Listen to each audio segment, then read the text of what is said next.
Fala, lucradores! Júnior Rafael mais uma vez aqui. E nesse vídeo então eu vim trazer informações para vocês sobre o Santander. Será que vale a pena investir no banco? Será que ele é a melhor opção entre todos os 4 bancões? Então nesse vídeo eu vou trazer uma análise para vocês, trazer alguns indicadores, números importantes para nós entender se o banco então é um bom investimento ou se tem bancos melhores. Inclusive eu vou comparar alguns números com outros bancos para vocês terem então uma noção do que realmente vale a pena. Então se você tem interesse nesse tipo de assunto, quer aprender mais sobre investimentos, quer saber mais sobre o Santander, já curte esse vídeo e se inscreve no canal se ainda não é inscrito aqui. Mas se você está chegando aqui pela primeira vez, não tem problema. Olha o vídeo até o final, vê se o conteúdo é bom, se realmente vale a pena e depois disso você decide então se vale a pena curtir o vídeo, se inscrever no canal e ainda ativar o sininho de notificação para ser avisado toda vez que sai um vídeo novo. Então sem enrolação, vamos direto para o que interessa. Então, como vocês podem ver aqui, eu já estou no site Status Invest, que é um dos sites que eu mais utilizo então para fazer análise de ações. E eu peguei então a ação SANB11 do Santander, que é a ação Unity. E eu peguei essa ação então porque é a ação que mais tem liquidez. O que seria essa ação? Ela é uma cesta de ações ordinárias e preferenciais. Aqui embaixo já mostra, eu vou descer um pouquinho mais aqui, está dizendo exatamente como é que funciona. A Unity ela é uma composição com uma ação ordinária, que é a SANB3, mais uma ação preferencial, que é a SANB4. Então, na verdade, é as duas ações em uma ação só, para ela ter então mais liquidez. Inclusive, como vocês podem ver, a liquidez média diária dessa ação é de 80 milhões de reais. E se você olhar das ações, tanto a 3 como a 4 é poucos milhões de reais, então tem muito mais liquidez. O tag along dessa ação é de 100%, então isso é muito bom, isso traz segurança para o investidor. Se a empresa, por exemplo, mudasse de controlador ou resolvesse sair da bolsa, o investidor então garantia 100% do valor, ele receberia então a mesma coisa, por exemplo, do que o controlador se ele vendesse a participação dele. Então isso é muito bom, isso traz segurança. No dia então que eu estou gravando esse vídeo, a ação está cotada a R$ 27,66 e ela está então com um dividend yield atual de 8,1. Então vamos colocar aqui um período maior, vamos aumentar aqui para pelo menos 2002, para nós pegar um período de 20 anos, para nós ver a cotação da ação, 1º de novembro de 2002, olha aqui, então vocês podem ver que está mostrando desde 2009. E esse gráfico aqui, esse azul, na verdade é o gráfico ele mostrando quanto que seria então o valor olhando para a Unity. Ele faz aqui essa comparação para você ver justamente qual que está valendo mais a pena. Então, como vocês viram aqui no começo, tinha bastante diferença, mas atualmente ele praticamente está acompanhando, então está com o mesmo valor, porque em alguns momentos pode dar distorção e uma ação separada ou a Unity ela pode ter uma diferença de valor. Às vezes a Unity pode estar mais barata como mais cara. Então isso é importante de vocês entenderem também. Então vamos aqui para os indicadores. O dividend yield ele é de 8,1, mas vamos olhar o histórico, que é muito importante você ver. É um dos maiores dividend yields que está mostrando aqui nesse histórico. Então isso mostra que atualmente o dividend yield dela ou está muito acima do comum ou a ação ela caiu muito de preço, porque o dividend yield nada mais é do que os dividendos pagos nos últimos 12 meses em relação ao preço atual da ação. Então, se a ação cai muito, vai aumentar o dividend yield, já que o outro número é os dividendos pagos nos últimos 12 meses. E a mesma coisa, então, para um valor menor. Então, se a ação sobe muito, o dividend yield ele vai ficar menor. Então, como vocês podem ver, tem aqui anos que ela não pagou e desde 2017, então, ela vem pagando e vem aumentando esse dividend yield. É bom, então, entender aqui que ou a empresa ela teve períodos ruins e agora ela alinhou, começou a pagar mais dividendos ou tinha alguma coisa errada com a empresa. Então a gente tem que olhar mais indicadores para entender mais sobre isso. Então aqui o PL, por exemplo, a ação atualmente está com PL de 7,15. Isso é um PL bem baixo, se vocês verem, é o menor PL que ela tem aqui no histórico, só que nós não podemos olhar para a média, por exemplo, por causa dessas distorções aqui. Olha como está distorcido aqui antes de 2014, então nós não podemos olhar para esses indicadores aqui. A partir de 2015 nós conseguimos ver aqui que ela oscilou realmente de 7 para 15, então atualmente ela está com PL bem baixo mesmo. Isso quer dizer então que olhando para esse indicador, a empresa no momento ela está com um desconto interessante, porque normalmente ela costuma estar mais cara levando em consideração o lucro que ela está entregando. Então isso não quer dizer que ela realmente está mais barata, mas sim que olhando para esse indicador, aparentemente ela está. Então vamos fechar aqui. Os indicadores de endividamento dos bancos é diferente diferente. Então por isso que eu já abri aqui o site que eu uso para avaliar isso, que é o Banco Data. Então eu já coloquei aqui o Santander, como vocês podem ver, aqui tem algumas informações, mas o que eu quero olhar mesmo é aqui embaixo, que é o índice de Basileia e de imobilização. Esses são os indicadores de endividamento dos bancos. Então, como os bancos eles não trabalham com dinheiro próprio, é diferente de uma empresa que tem o próprio dinheiro, que faz então empréstimos e coisa para ter dinheiro para fazer investimentos. Os bancos não. Os bancos eles captam dinheiro das pessoas que investem nos bancos e utilizam esse dinheiro então para rentabilizar o negócio. Então, por isso que os indicadores são diferentes. Então, por exemplo, o índice de Basileia, o mínimo exigido pelo Banco Central é de 11%, como diz aqui. E atualmente, então, a Basileia do banco está em 14,2%. Então, está saudável. Não é um dos melhores índices de Basileia, mas está tranquilo. Estando acima de 11%, tá bom. E quanto mais acima de 11%, então melhor ainda. Já o índice de mobilização, ele é o contrário. Então, o Banco Central, ele tolera até 50%. Esse é o máximo. E atualmente, então, o banco, ele vem aumentando esse indicador. Ó, esse é um ponto de atenção. Ele está atualmente, então, em 17,5%, mas ainda está muito tranquilo. É uma porcentagem bem baixa, levando em consideração que o Banco Central, ele tolera até 50%. Mas é um ponto aqui que vocês têm que ver, ó, que o endividamento está aumentando, porque aumentou esse indicador nos últimos anos. Porque esse indicador, ele vem aumentando nos últimos resultados, então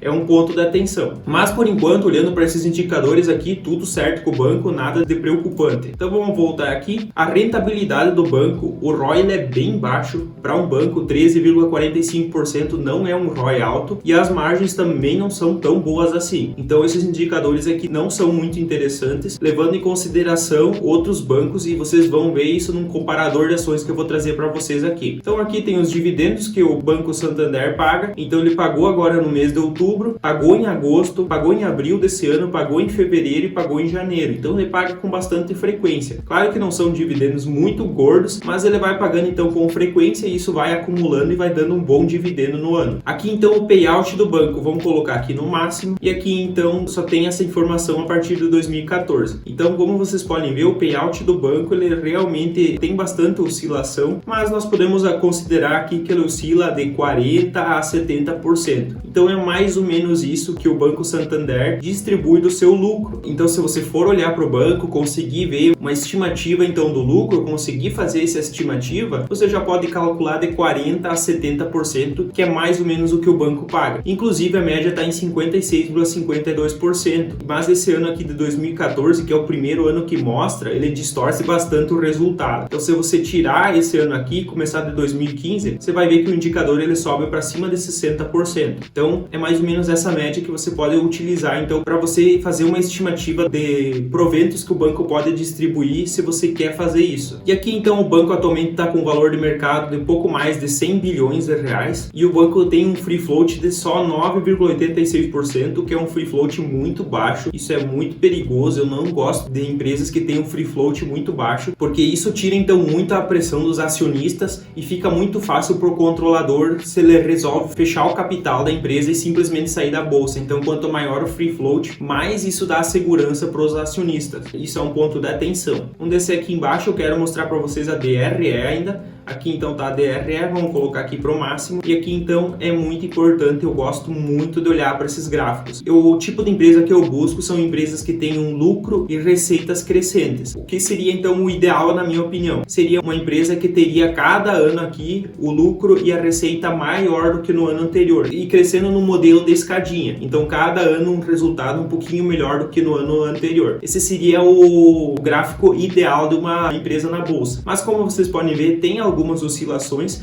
porque os bancos eles sofrem com crises. Isso faz parte. Nas crises a inadimplência aumenta, o custo do capital aumenta, então é normal os resultados serem afetados. Mas se você olhar aqui, de 2008, o lucro líquido do banco ele era de pouco mais de 2 bilhões e a receita líquida de quase 24 bilhões. Se nós pular aqui então para 2015, o lucro líquido já era de quase 10 bilhões e a receita líquida de quase 70 bilhões. Então, um crescimento bem forte. O lucro diminuiu, então, em 2016 foi de 7 bilhões, mas a receita foi de 77 bilhões. E assim, então, vocês podem ver, até o ano de 2021, onde o lucro foi de 15 bilhões, o lucro muito alto, foi o maior lucro do banco, aqui como vocês podem ver. Foi o segundo maior lucro do banco, na verdade, perdeu só para 2019, quando passou 16 bilhões, mas a receita então foi de quase 80 bilhões também, muito próximo do que foi aqui em 2016. Então o banco cresce, mesmo que não seja em linha reta, os resultados dele vêm aumentando, isso é muito positivo. E agora então eu quero mostrar aqui para vocês um comparador de ações. Eu peguei então aqui os 4 bancões e comparei os indicadores deles. Isso aqui não quer dizer que realmente o que está em primeiro é o melhor investimento e o que está em último é o pior. Só quer dizer então que olhando para esses indicadores, fazendo um comparativo aqui bem simples entre eles, o Banco do Brasil tem os melhores indicadores. Isso leva então em consideração a ação que ficou em primeiro lugar em mais indicadores, em segundo lugar em mais indicadores e em terceiro lugar em mais indicadores. Então é assim que é feito esse ranking. Então seria o Banco do Brasil em primeiro, Itaú em segundo, Bradesco em terceiro e o Santander em quarto. Ou seja, ele é o banco com os piores indicadores atualmente. Então se você olhar aqui, por exemplo, indicadores de valuation, o Banco do Brasil ganha praticamente todos, o que é normal por ser um banco estatal, tem influência do governo. Normalmente esse banco é negociado a um valor menor do que realmente ele vale.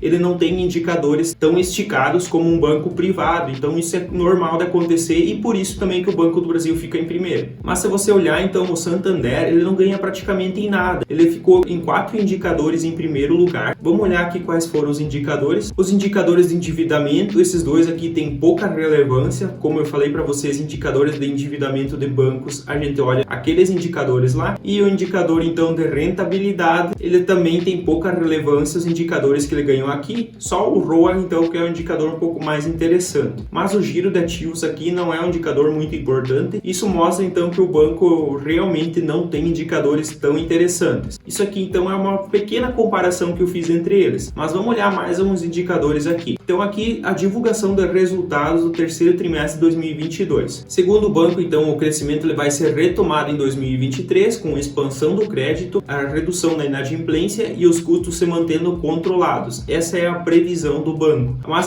como vocês podem ver aqui, as margens financeiras, elas diminuíram então no nono mês de 2022. As comissões, elas aumentaram e o lucro líquido do terceiro trimestre então foi de 3 bilhões. E o retorno então sobre o patrimônio médio do banco, ele está praticamente estabilizado. Ele teve uma pequena queda então comparando com 2021, mas nada de tão preocupante, inclusive está acima do que foi em 2017. Está oscilando um pouco, caindo um pouco, mas nada de muito grave. Então aqui a política de crédito com foco na antecipação de ciclos, o resultado de provisão para devedores duvidosos, então houve uma deterioração ocorrendo em linha com o previsto com indicadores de crédito ainda pressionados, mas com sinais de estabilidade. Recentemente eu fiz também um vídeo sobre o Bradesco e eu mostrei exatamente isso, que a inadimplência está aumentando, as provisões do banco aumentaram muito. E isso não é só um ou outro banco isolado, isso é geral. Então o Brasil está passando por um momento difícil, isso aumentou os índices de inadimplência, o que força então os bancos a aumentar as provisões para garantir então em caso de perdas, eles já se antecipam e fazem essas provisões para então se a inadimplência continuar aumentando. E como vocês podem ver, a inadimplência de 15 a 90 dias, ela teve então uma redução aqui de 2019 para 2020, ela voltou a crescer e atualmente então ela está aumentando, isso é preocupante. E a de 90 dias também, 2019 ela era de 3%, ela começou a cair, voltou a subir e atualmente de novo ela está em 3%. Então está aumentando a inadimplência e isso é realmente preocupante. Isso força os bancos a aumentar as provisões e as provisões afetam os resultados dos bancos e consequentemente então piora esses resultados. E aqui então o Banco Santander ele trouxe o custo do crédito nos últimos 12 meses, comparando então com competidores. Eles não colocam aqui quais são os competidores, mas ele está empatado então com um competidor, que seria esse competidor B aqui, e o competidor A então está com um custo de crédito menor. Então olhando para esse gráfico aqui, o Santander não fica muito bem nesse gráfico, porque ele está empatado com o pior resultado para custo de crédito. Então o banco aqui ele fala que está aumentando então o número de clientes. Olhando aqui para o total, aumentou 11% ao ano. Para clientes ativos então aumentou 6% e para os clientes com 6 ou mais produtos aumentou 14%. Então houve um crescimento aqui pegando setembro de 2021 para setembro de 2022, como vocês podem ver aqui. As receitas para clientes totais também subiu 15% no ano, clientes ativos então 26% e clientes vinculados com receita 5% 5 vezes superior à de um não vinculado, 34%. E aqui então o NPS do banco, imobiliário está em 78 pontos, consórcio 89, cartões 80 e assessoria de investimentos 67. Então, como vocês podem ver, claramente a assessoria de investimentos do Santander não está fazendo um bom trabalho, porque nas outras áreas o NPS aqui está bom. Então, realmente a assessoria de investimentos é um problema que precisa ser resolvido pelo Santander. E aqui então fala sobre a estratégia de expansão do negócio do Santander, aqui fala sobre as empresas que fazem parte do Grupo Santander, inclusive aqui embaixo tem os negócios que fazem parte, como por exemplo investimentos, tem o Santander AAA, a Toro, então tem a parte de seguros, então tem bastante áreas aqui do Santander. Eles estão atualmente, por exemplo, com 350 consultores para assessoria de investimentos e eles têm a meta de chegar a 1.300 até o segundo trimestre de 2023, só que aqui é muito importante não só aumentar, como melhorar a qualidade, já que justamente o NPS aqui está em 67 para assessoria de investimentos. Então não adianta só aumentar a quantidade e crescer, precisa crescer com um bom atendimento, com qualidade, isso é muito importante. Então eu sempre olho para isso também. Aqui embaixo então na qualidade da carteira, como eu mostrei antes já para vocês, ó, a inadimplência 15 a 90 dias vem crescendo aqui bastante. Então aqui mostra o gráfico para pessoa física, para o total e para PJ. Então aqui o PJ na verdade é que tem um índice menor. Aqui para 90 dias é a mesma coisa. Primeira linha das pessoas físicas, o total é em vermelho e aqui por último em PJ. Então como vocês podem ver, a inadimplência ela vem aumentando realmente. E com isso as despesas de provisões de crédito elas vêm aumentando da mesma forma. Então se a inadimplência aumenta, ou os bancos eles precisam aumentar as provisões para garantir, para ter então segurança, para que se essas inadimplências continuem aumentando, o banco já tenha um valor reservado para cobrir essas perdas. Tanto que o índice de cobertura aqui acima de 90 dias, olha, vem diminuindo, então está sendo usado uma parte desse indicador aqui, então já está sendo cobrido um pouco dessa inadimplência. Então realmente o grande problema dos resultados dos bancos recentemente é a inadimplência. Com a inadimplência aumentou muito os PDDs, que são as provisões para devedores duvidosos, e isso influencia nos balanços dos bancos. Então isso afeta muito o resultado. Não foi só para o Santander, não foi só para o Bradesco,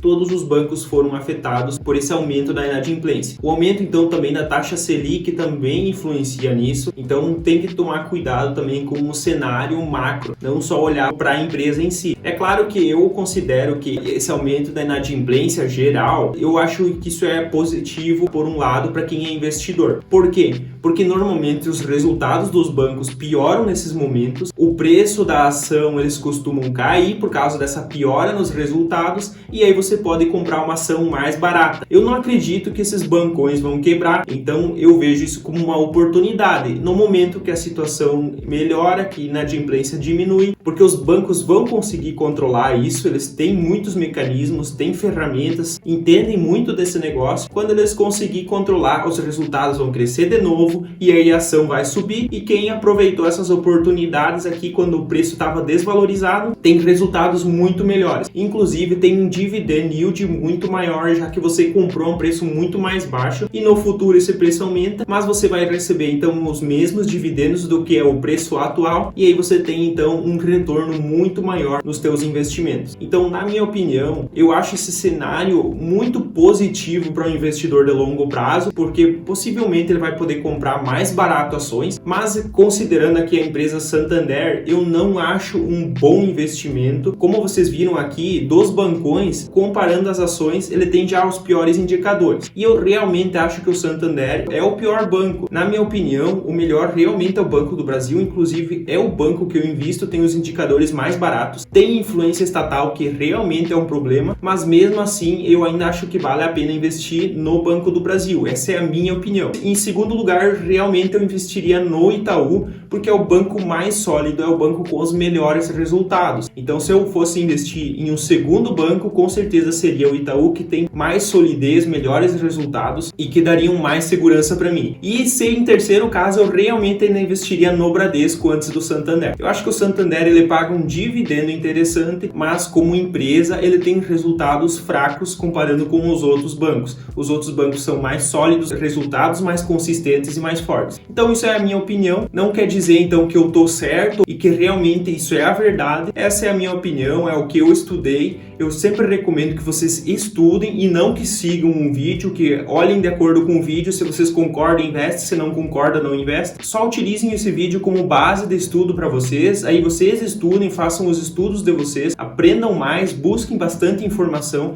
para vocês terem segurança do que vocês estão fazendo e não pegando simplesmente a opinião de uma pessoa na internet. Mas comenta aqui embaixo para mim, qual dos bancões você acha o melhor? Você acha o Santander, acha o Bradesco, acha o Itaú, acha o Banco do Brasil? Inclusive, qual deles você investe? Se você investe em algum deles, comenta aqui embaixo para mim saber. Então agora, depois de todo esse conteúdo aqui, seu conteúdo realmente foi bom, trouxe informações importantes para vocês, curta esse vídeo. Se ainda não é inscrito no canal, se inscreve no canal e ativa o sininho da notificação para ser avisado toda vez que sai vídeo novo. Como de costume, eu vou deixar na tela um vídeo, uma playlist que eu recomendo que vocês assistam. Eu espero vocês no próximo vídeo. Até lá e tchau!